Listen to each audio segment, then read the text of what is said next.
পশ্চিমবঙ্গের প্রতিবাদের ঢেউ তাকে কি কখনো সহজে আটকে রাখতে পারে? তাই তো তিনি এইচএসসি পাশের পরে ডিগ্রিতে ভর্তি হন যশোর সরকারি এমএম কলেজে।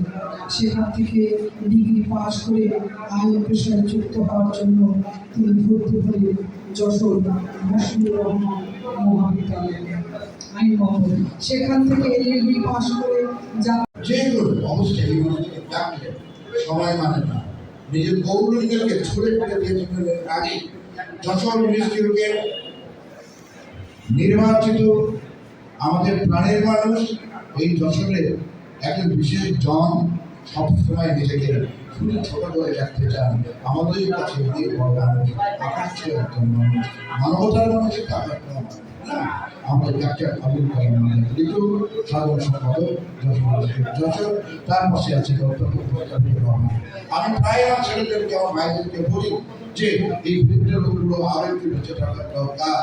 আমি জানি না আল্লাহ তার কতদিন আয়ু দান করে রেখেছেন, দরকার এই কারণে বৃদ্ধ লোকরা ঘরে ঢুকে যাচ্ছে ভাই, লোকাল ল্যাঙ্গুয়েজ ব্যবহার করে এটা রাখতে চান না।